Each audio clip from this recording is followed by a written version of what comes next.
తాకట్లో ఉన్న మీ బంగారాన్ని విడిపించి ఆ రోజు ఆన్లైన్ రేటుకి కొంటాం. Sharma gold company. శ్రీమాత్రే నమః. ప్రస్తుతం మనం శ్రీ శ్రీ శ్రీ ఆనంద శివకామేశ్వరి సన్నిధానంలో ఉన్నామండి. ఇక్కడ శ్రావణ మాసం సందర్భంగా విశేష కార్యక్రమాలు, పూజలు అయితే జరుగుతున్నాయి. వీటికి సంబంధించి ఒక వీడియో కూడా నేను మీకు అందించాను, చూడండి. ఎంతమంది మహిళా భక్తులు ఇక్కడ పాల్గొన్నారు, అమ్మవారి సేవలో తరించారు.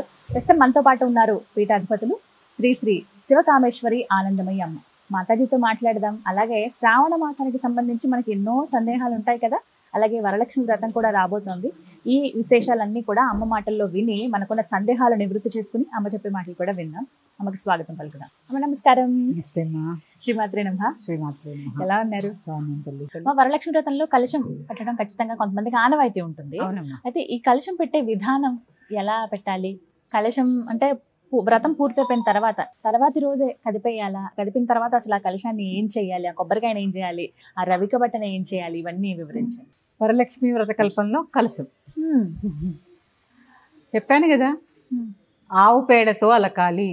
ముందు ఏ స్థలంలో అయితే మనం పూజ చేయాలనుకుంటున్నామో ఆ స్థలంలో మళ్ళీ కలశం పెట్టిన తర్వాత దాని చుట్టూ మనం ప్రదక్షిణ చేసేలా ఉండాలి. ప్రదక్షిణ చేయాలి, అంతే కదా. చారుమతి మొదటి ప్రదక్షిణ చేయగానే ఖాళీ ఎందుకు గల్లు గల్లు అని గజ్జలు వచ్చాయని ఫోటో ఎలా అని ఆలోచిస్తుంది. ఇంకా ఫోటో పెట్టాల్సిన అవసరం కూడా లేదా అమ్మా? కలశం ఉంటేమా కదా, కరెక్ట్. అది అందుకని నేను ఇప్పుడే అదే చెప్తున్నాను. నిరాకారతత్వమే మన ఆధ్యాత్మికత.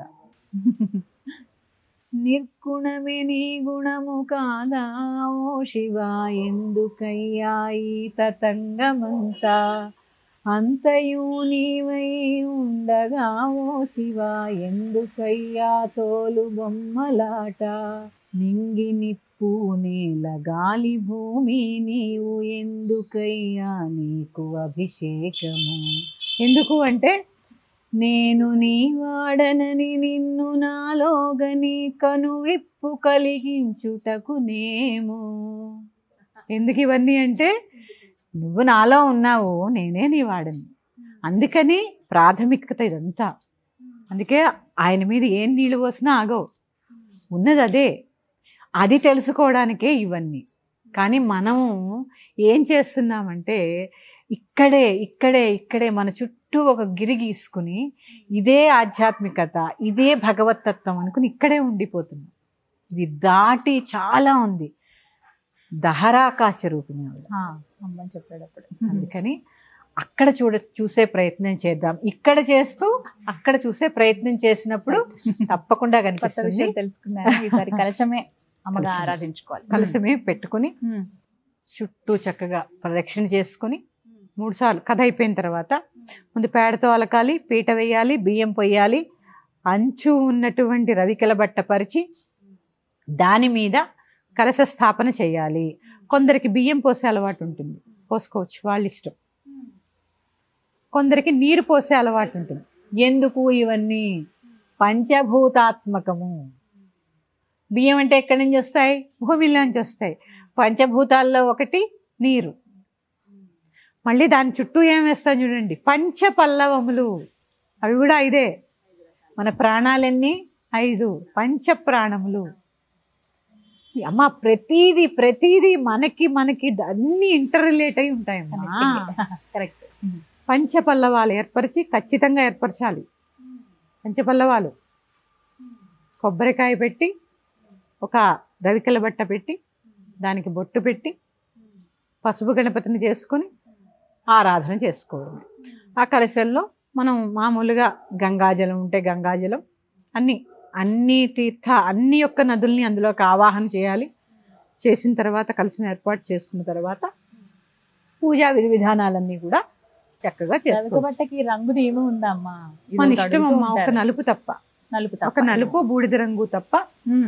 అమ్మవారికి ఎక్కువగా ఆకుపచ్చ అంటూ ఉంటారు, ఎందుకంటే సస్యశ్యామలం. ఇక్కడ మనం తీసుకోవాల్సింది ఏంటి? ధాన్యలక్ష్మి. సస్యశ్యామలం అంటే ఆకుపచ్చ కదా, ఆహారం వస్తున్నదంతా పచ్చటి చెట్ల నుంచి కాబట్టి పచ్చదనం. లక్ష్మి అంటే పచ్చదనం, సుభిక్షం. అందుకని అట్లా అది పెట్టుకొని చక్కగా విధి విధానంగా పూజ చేసుకోవచ్చు. ఏది ఉన్నా లేకపోయినా కావలసినది ఏంటయ్యా అంటే భక్తి. భక్తి శ్రద్ధ, ఇది చాలా ముఖ్యం. ఏవీ లేవని చింతించకండి, ఉన్న దాంట్లో తృప్తిగా చేసుకోండి.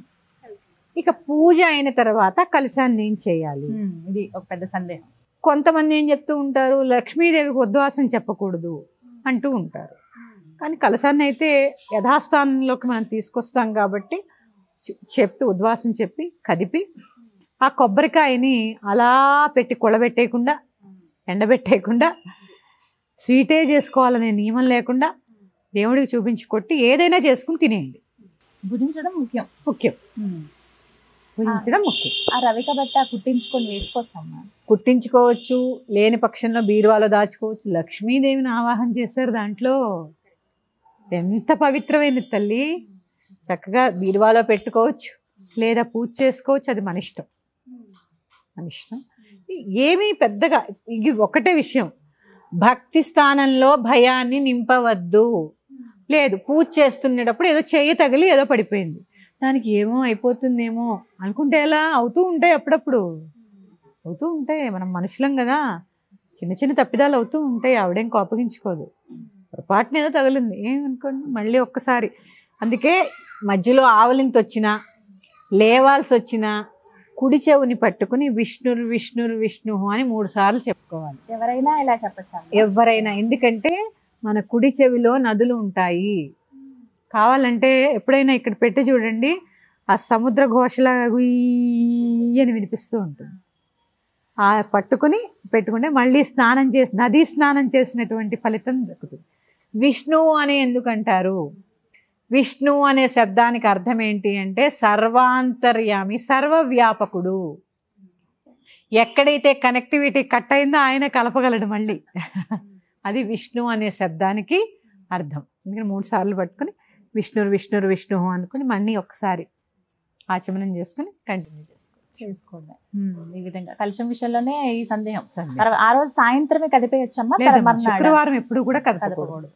ఇది కొత్తగా వింటున్నాము. శనివారము లక్ష్మీదేవి వెంకటేశ్వర స్వామి కలిసి ఉంటారు, కదపకూడదు అని ఏవో కొత్త కొత్త నియమాలు వింటున్నాము. అలా ఏం లేదమ్మా. మరి నేనైతే శనివారమే కదిపేస్తాను. మీ యొక్క ఇంటి సాంప్రదాయాన్ని బట్టి మీరు చేయండి. అలాగే కొంతమంది పొద్దున్న నుంచి సాయంత్రం దాకా ఉపవాసం ఉండి సాయంత్రం పూజ చేసుకునే అలవాటు కూడా ఉంటుంది. వారైనా అంతే, ఆ రోజు కదపకూడదు, శనివారమే కలపాలి. మళ్ళీ సాయంత్రం దీపారాధన చేసి చేయాలమ్మా. చదవాలమ్మా? మళ్ళీ అక్కర్లేదు, పునఃపూజ చేసుకుంటే చాలు. షోడశోపచారాలు పంచోపచారాలు చేసుకుని కొబ్బరికాయో ఏదో ఒకటి నివేదన చేసి చక్కగా భక్తిగా చేసుకోండి. చాలా సింపుల్గా, చాలా శాంతంగా పూజ చేసుకుని 10 మందిని ఇంటికి పిలిచి స్తోమతుంటే భోజనం పెట్టండి. ముత్తైదువులకి వాయినాలు ఇచ్చుకోండి. ఈ వాయినాల్లో రిటర్న్ గిఫ్ట్స్ ఇవ్వమని ఏ వ్రతకల్పంలో రాయలేదు. అది ఒక్కటి మాత్రం మానేయండి అమ్మా, అది అనవసరమైన విషయం నన్ను అడిగితే. ఇంకా మీకు బాగా స్తోమత ఉంది, మీరు వేలల్లో రిటర్న్ గిఫ్ట్స్ కొనగలగరు. స్తోమత లేని వాళ్ళ చేత, కొంతమంది చేత వరలక్ష్మి వ్రతాలు చేయించండి సామూహికంగా, డబ్బులు ఖర్చు పెట్టి. ఎంతో పుణ్యం. ఇలాంటి కార్యక్రమాలు చేయండి, సమాజానికి ఉపయోగపడేవి చేయండి. ఎందుకంటే అమ్మా, ఈ ఆర్భాటమైన పూజలు, ఈ సమయపాలన, ఇంత హడావిడి ఇవన్నీ చూసి కొంచెం మధ్యతరగతి కుటుంబీకులు ఇవన్నీ చేయలేక మత మార్పిడులు అవుతున్నాయి. ఏముంది భరించలేక, అక్కడ ఏమీ లేదు కదా.